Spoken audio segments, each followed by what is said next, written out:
علی وعلی مع الحق، حق علی کے ساتھ ہے. جمل میں جو بھی آیا، صفین میں جو بھی آیا، علی کے مقابلے پہ نہیں آیا، حق کے مقابلے پہ. اس کا مطلب ہے کہ لڑائی جمل میں بھی علی حق پہ، صفین میں بھی علی حق. آئیے پہلی لڑائی کی طرف چلتے ہیں اور تاریخ سے پوچھتے ہیں پہلی لڑائی کی وجہ. پراپرٹی، جگیر، جائیداد، تخت، تاج، حکومت. تاریخ نے کہا یہ سارے سوالوں کے جواب نہیں کی صورت میں. میں نے کہا پھر علی سے لڑے کیوں تھے؟ اب میں نے پہلے کہا ہے کہ واللہ بخدا یہ ممبر کے غلاف پہ میرا ہاتھ. اگر آپ کہیں نا کہ میں نے کسی ایک صفحے سے پڑھ کے آپ کو سنا دیا، دانتوں کو پسینہ آتا ہے تاریخ سے یہ حقیقتیں نکالنے کے لیے جو میں آپ کے سامنے پڑھ لوں. جب تیسری خلافت کا دور تھا، تیسری خلافت، اس وقت مسلمانوں کے مدینے میں 3 طرح کے طبقوں نے تیسری خلافت کا بائیکاٹ کیا تھا. یہ ہسٹری ہے اور تاریخ کبھی بھی شیعہ سنی نہیں ہوتی. تاریخ کی حیثیت آج کے دور میں اخبار کی ہے. مورخ نے لکھا ہے واقعہ، ہم نے وہ واقعہ پڑھنا ہے، نتیجہ ہم نے آپ کے سامنے نکالنا. تاریخ نے کہا کہ 3 طرح کے طبقوں نے تیسری خلافت کو قبول نہیں کیا. پہلا کس نے قبول نہیں کیا؟ پہلا ایک گروہ تھا نبی کی بیویوں کا. انہوں نے تیسری خلافت کو قبول نہیں کیا. وجہ کیا تھی؟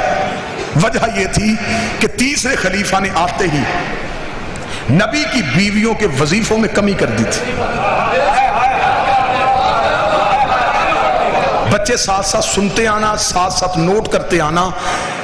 تیسری خلافت کے دور میں نبی کی ازواج جو تھیں انہوں نے تیسری خلافت کے ساتھ، حکومت کے ساتھ باقاعدہ معاہدہ اس لیے طے نہ کیا کہ انہوں نے وظائف میں کمی کر دی تھی، کیونکہ نبی کی ہر بیوی کو نبی کے بعد بیت المال سے وظیفہ ملتا تھا. ایک ہی نبی کی بیوی ہے جس نے وظیفہ نہیں لیا.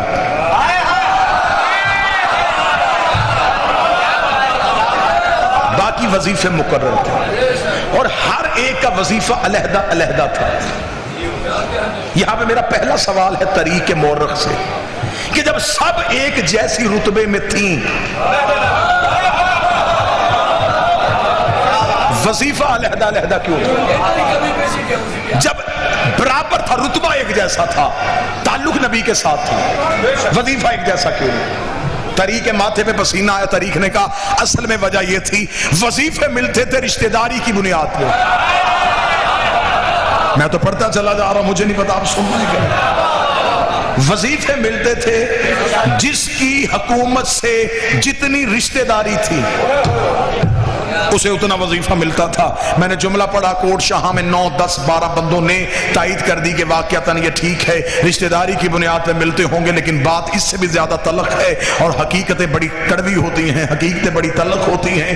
اگر آپ مجھ سے پوچھیں کہ حقیقت کیا ہے تو مجھے غازی عباس کی علم کی قسم میں مناظرہ کرنے کے لیے تیار ہو، مباہلہ کرنے کے لیے تیار ہو. وظیفے رشتہ داریوں کی بنیاد پہ نہیں ملتے تھے، علی سے دشمنی کی وجہ سے ملتے. جس کی جتنی دشمنی زیادہ ہوتی تھی، جس کی جتنی دشمنی زیادہ تھی اسے اتنا زیادہ نوازا جاتا تھا. موضوع پسند ہے یا نہیں ہے سر؟ بسم اللہ سر. یا علی مشکل. پہلا نبی کی بیویاں. دوسرا مدینے کے جو پرانے لوگ تھے نا جی، جو پرانے مدینے کے باسی تھے، جنہوں نے سب سے پہلے مکے میں کلمہ پڑھا تھا. اور آپ تاریخ اٹھا کے دیکھیں نبی کا کلمہ سب سے پہلے عرب کے غریبوں نے پڑھا تھا. یہ امیر لوگ، یہ رائل فیملیز، یہ جگیردار طبقہ، یہ بہت بعد میں مسلمان ہوا تھا. یہ مسلمان ہوئے تھے حکومت کی وجہ سے. غریبوں نے کلمہ پہلے پڑھ لیا تھا. وجہ کیا تھی؟ غریب عزت کا بھوکا ہوتا ہے. نبی نے انہیں عزت اتنی دے دی، اتنی عرب کے غریبوں کو نبی نے عزت دی کہ وہاں وہ ابو جہل کی اونٹنی کے قریب نہیں بیٹھ سکتے تھے اور یہاں وہ نبی کے ساتھ بیٹھ کے کھاتے تھے. ابو جہل نے انہیں کہا اوے کس اللہ کو مانتے ہو؟ اسے کہا محمد کے اللہ کو۔ اسے کہا اوے غلاموں وہ نظر آتا ہے؟ انہوں نے کہا نہیں۔ تو پھر کیوں مانتے ہو؟ انہوں نے کہا وہ کہتا ہے۔ اس نے کہا ہے تو ہم نے مانا۔ یہ اصل اسلام کے لوگ تھے۔ انہوں نے چمڑیاں اکھڑوائی، انہوں نے نبی کو نہیں چھوڑا۔ یہ دولت کے لالچ کی وجہ سے نہیں آئے تھے، یہ علی کی تلوار کے ڈر سے نہیں آئے تھے، یہ بی بی خدیجہ سے قرضے معاف کروانے کے لیے نہیں آئے تھے۔ انہوں نے اسٹیٹ نہیں دیکھی، انہوں نے یہ نہیں دیکھا یہ اسلامی سلطنت بن جائے گی، اسلامی حکومت بن جائے گی، ہم میں سے کوئی گورنر ہو جائے گا، کوئی وزیر خزانہ ہو جائے گا، انہوں نے یہ نہیں دیکھا۔ انہوں نے صرف کردار مصطفیٰ دیکھا۔ ان لوگوں نے بھی تیسری خلافت کو قبول نہیں کیا۔ توجہ سے بات سنتے آئیے۔ وجہ کیونکہ ان کا مطالبہ یہ تھا کہ ایک بندے کو نبی نے اپنی زندگی میں مدینے سے باہر نکالا تھا۔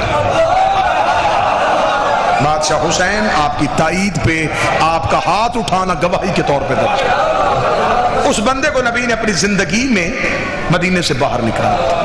مروان اس کا نام تھا، حکم کا بیٹا تھا۔ باپ اور بیٹا دونوں مل کے رسالت ماپ گلیوں میں چلتے تھے، یہ پیچھے نبی کی نقلیں اتارتے تھے اور نبی کو طعن و تشنیع معاذ اللہ ثم معاذ اللہ توہین کرتے تھے۔ نبی نے حکم نہیں دیا، اس نے دیا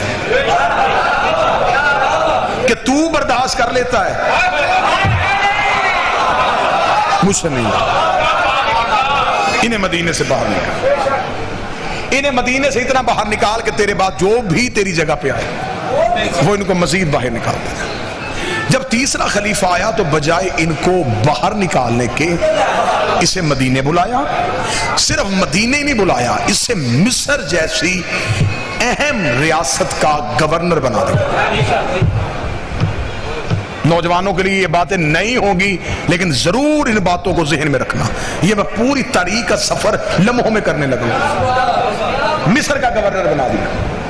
مصر اس دور کی سب سے مہنگی اسلامی ریاست تھی، سب سے زیادہ پیسہ مصر سے آتا تھا اور سب سے بڑے خائن کو اس کے اوپر گورنر بنا دیا۔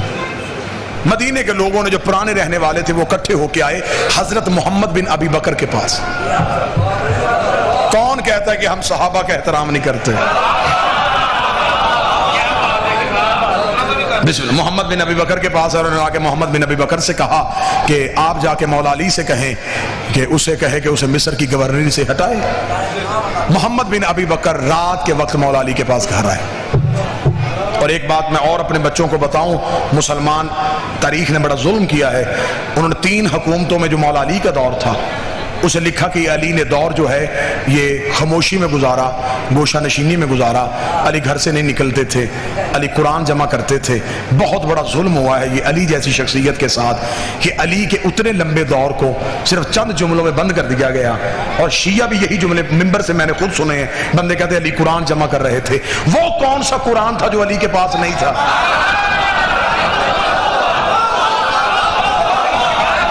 میری سمجھ میں آج تک یہ فلسفہ نہیں آیا کہ وہ کون سا قرآن تھا جو علی جمع کر رہے تھے۔ قرآن تو سارا علی کے سینے میں، بلکہ علی خود قرآن کا جسم تھا۔ علی کہاں سے قرآن جمع کر رہے تھے؟ اگر میں اس میں پوری 45-50 منٹ گفتگو کی جا سکتی ہے۔ مولا علی کا وہ جو دور تھا وہ بڑا انقلابی دور تھا۔ مولا اس دور میں مدینے میں نہیں رہتے تھے، مولا مدینے سے چلے گئے تھے۔ مدینے کے تھوڑا باہر جا کے مولا نے ایک اپنا فارم ہاؤس بنایا تھا جس کا نام یمبو تھا، جسے آج مدینے میں بیر علی کے نام سے یاد کیا جاتا ہے۔ یہ مولا نے مدینے کے باہر جا کے بنا دیا تھا۔ اس پورے دور میں مولا نے پہلی بار جو کنویں کھودے تھے، یہ مولا نے 24 کنویں اس دور میں اپنے ہاتھوں سے کھودے تھے۔ کنویں سے پانی لے کے زمینوں تک پہنچانا مولا علی نے اپنے دور میں شروع کیا تھا۔ سب سے پہلے کپاس مدینے میں مولا علی نے کاشت کی تھی۔ یہی کپاس جس کی روئی گھر آتی تھی، بی بی کاٹتی تھی، چادریں بناتی تھی، اور اسی روئی کی ہاتھ کی بنے ہوا رومال آج بھی ہور کے ہاتھ ماتھے پہ۔ یہ پورا ایک دور ہے مولا علی کا جو دور پڑھا جا سکتا ہے، لیکن مجھے پڑھنی ہے قتل علی کی وجہ. متلاشی ہیں سرکار آپ ان حقائق کے. اب محمد بن ابی بکر جو ہے وہ مولا علی کے پاس گئے. مولا علی سے کہا کہ مولا آپ اس سے جا کے کہیں خلیفہ سے کہ یہ اس کو معزول کرے. مولا محمد بن ابی بکر کو ساتھ لے کے دربار میں گئے. جب دربار میں پہنچے تو نوکر نے جا کے انہیں بتایا کہ اصل حاکم آیا ہے. جو بندے سر ہلا رہے ہیں وہ تھوڑی دیر کے لیے اگر جاگ جائیں تو ان کے لیے بہترین ہے. اسے جا کے خبر دی کہ اصل حاکم ہے، حقیقی وارث آیا. وہ اٹھ کے اور کیا کہ انہوں نے مولا علی سے پوچھا جی ہاں جی اے وصی رسول، اے جانشین پیغمبر، اے دماد رسول، آپ کیوں آئے؟ مولا نے فرمایا میں تجھ سے پوچھنے آیا ہوں کہ تو نے اسے مصر کا گورنر کیوں لگایا؟ اس کا آپ حکم کرتے ہیں تو ہم اسے ابھی عہدے سے ہٹا دیتے ہیں. تو آپ کو موضوع بندہ آپ دے دیں جسے ہم مصر کا گورنر لگائیں. محمد بن ابی بکر مولا علی کے ساتھ کھڑے تھے. اسے محمد بن ابی بکر طرف دے کے کہا میرے خیال میں محمد سے زیادہ موضوع کوئی نہیں ہے، اسے مصر کا گورنر لگا دیتے ہیں. فوری طور پہ اپنے کاتب کو جگایا کہ ایک سرکاری حکم نامہ لکھا کہ محمد بن ابی بکر میرا خط لے کے تمہارے پاس آ رہا ہے. جو ہی محمد تیرے پاس پہنچے اپنے آپ کو عہدے سے معزول سمجھ، اپنی جگہ پہ محمد کو تخت پہ بٹھا، سارے انتظامات محمد کے حوالے کر کے خود مدینے پہنچ. یہ تحریر لکھ کے محمد بن ابی بکر کے حوالے کی. محمد بن ابی بکر نے تحریر کو بند کیا. مولا علی چلے دربار سے. مولا بازار میں، محمد ساتھ. محمد سوچ رہا علی کی آنے کی وجہ سے اس نے اتنا علی کا حیا کیا، اتنی علی کی عزت کی کہ مولا نے ایک ہی شکایت کی، اس نے فوراً دور کر دی. چلتے چلتے علی کے گھر کا دروازہ آ گیا. جو ہی علی دروازے سے ایک قدم اندر ایک باہر تھا، یا محمد نے کہا مولا آپ گھر کے اندر جا رہے ہیں، زحمت دوبارہ نہ مجھے دینی پڑے، مجھے بتائیں کہ میں ابھی مصر کے لیے نکل جاؤں. مولا نے پردے سے پیچھے سر ہٹا کے کہا چلے جا، لیکن رات کو سفر نہ کرنا. چلے جا لیکن حکیم کا کوئی فعل حکمت سے خالی نہیں ہوتا. محمد بن ابی بکر کے ذہن میں یہ بات بیٹھ گئی کہ جب علی نے کہا ہے نا کہ نہیں کرنا، اس کا مطلب اس نہیں میں کوئی راز ہے. محمد بن ابی بکر نے ساتھ اپنے چند نوکر تیار کر کے محمد بن ابی بکر جب تیار ہو کے مدینہ سے نکلے ہیں تو شام ہو گئی. مدینے میں، مدینہ سے تھوڑے سے فرسخ کے فاصلے پہ گئے تھے، رات ہو گئی. محمد نے اپنے غلاموں سے کہا یہی خیمے لگا دو. انہوں نے کہا جی ابھی سفر شروع کیا اور ابھی خیمے؟ اس نے کہا علی نے کہا تھا رات کو سفر نہیں کرنا، حکم علی تھا تو لہذا اب بھی یہیں پہ خیمے لگیں گے. وہیں پہ پڑاؤ ہو گیا. پڑاؤ ہو کے آگ روشن کر دی گئی. آگ اس لیے روشن کی جاتی تھی کہ اگر کوئی دور سے گزر رہا ہو تو اسے پتا چلے کہ کوئی لوٹنے والے نہیں بیٹھے، کوئی شریف بیٹھے ہوئے، کسی قافلے نے پڑاؤ کیا ہوا. آگ روشن ہو گئی. جناب محمد بن ابی بکر نے آ کے خیمے میں مصلی بچھایا، عبادت الہیہ میں مشغول ہو گئے.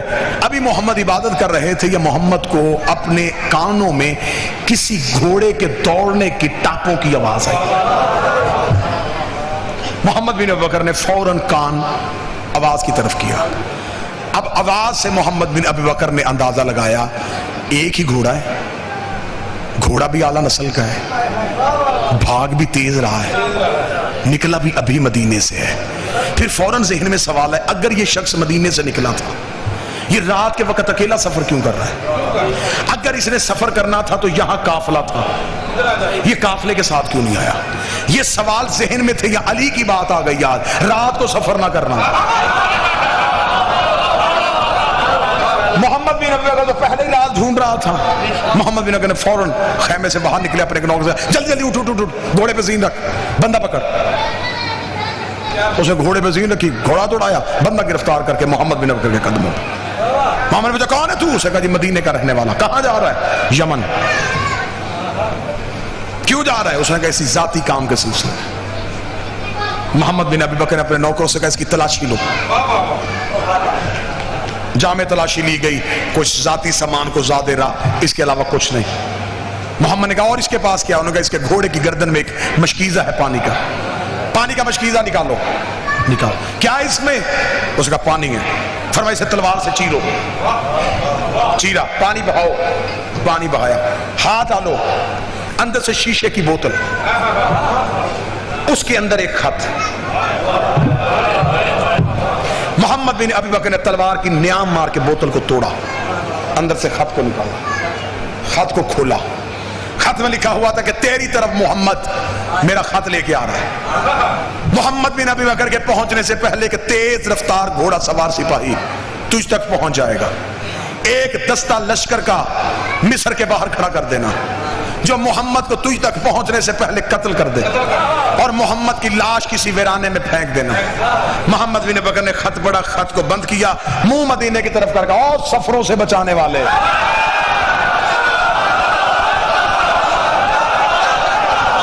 اور نیتوں کے لہجے سننے والے, اور ارادوں سے باخبر,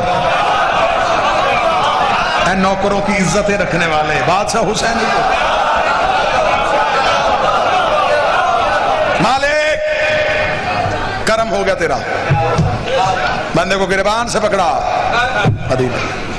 مدینے میں جا کے علی کے دروازے کے باہر محمد بن ابی بکر کے قدم رکے تھے. یہ علی کی حجرے سے آواز آئی, بندہ گرفتار ہو گیا.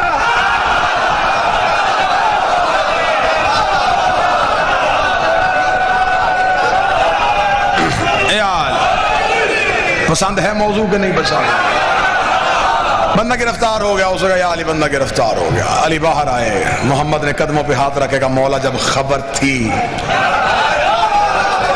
مجھے کیوں بھیجا؟ مولا مسکرا کے فرماتے محمد میں ثبوت کے بغیر حملہ نہیں کرتا. کہاں سے لا گئی دنیا علی جیسا امام. بندے کو پکڑا اور مولا علی اپنے گھر میں گئے. تاریخ کہتی ہے علی نے زرد رنگ کی عبا پہنی. زرد عبا ہمیشہ مولا علی جنگ میں جاتے ہوئے استعمال کرتے. جب علی اپنے کاندھے پہ زرد عبا رکھتے تھے تو مدینے کے لوگ دروازے بند کر لیتے تھے کہ آج علی جلال میں ہے. اس رات مولا نے زرد عبا اپنے کاندھے پہ رکھی. کاندھے پہ رکھ کے مولا دربار کی طرف گئے. دربار کے باہر نیزے بردار مشعلیں لے کے سپاہی کھڑے تھے. علی ٹھوکر سے دروازہ کھولا, اٹھاؤ اسے. علی کا جلال تخت سے زمین پہ گرا. نہ تاج سنبھلا نہ عبا سنبھلی. بڑبڑاتے ہوئے علی کے سامنے آ کے جی یا علی حکم. علی نے فرمایا کہ یہ کاسہ تیرا ہے.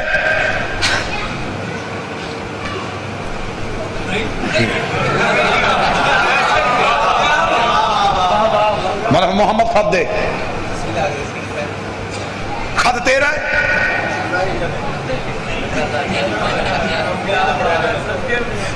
علی نے فرمایا چمڑا دربار کا ہے.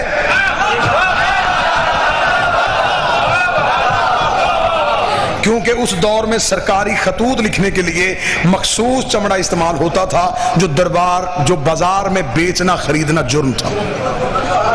مولا نے فرمایا یہ چمڑا دربار کا ہے, اب اسے انکار نہیں ہو سکتا. دستخط تیرے ہیں, مہر تیری ہے, کاسہ تیرا ہے, گھوڑا دربار کا ہے.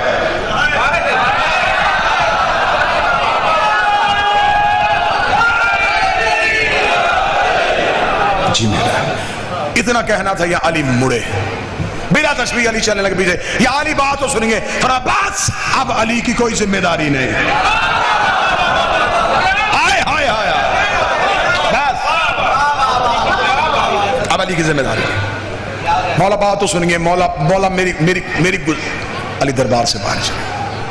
دربار سے باہر گئے. خبر مدینے میں آگ کی طرف پھیل گئی. جو ایک گروہ پہلے ہی دشمنی میں آمادہ تھا ان کے ہاتھ یہ جواز آ گیا. انہوں نے خلیفہ کے گھر کا گھراؤ کر لیا. پوری رات بندوں نے گھر کا گھراؤ کیے رکھا. تاریخ میں جملے نہ ہو میں اس شوق میں گردن کا لہو دوں.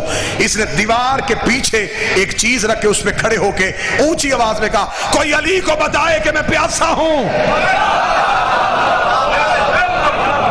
کوئی علی کو جا کے خبر دے کہ میں بھوکا ہوں. اتنا سخت پہرا تھا کہ پرندہ پر نہیں مار سکتا تھا. یا یکدم گلی میں دو سائے داخل ہو گئے.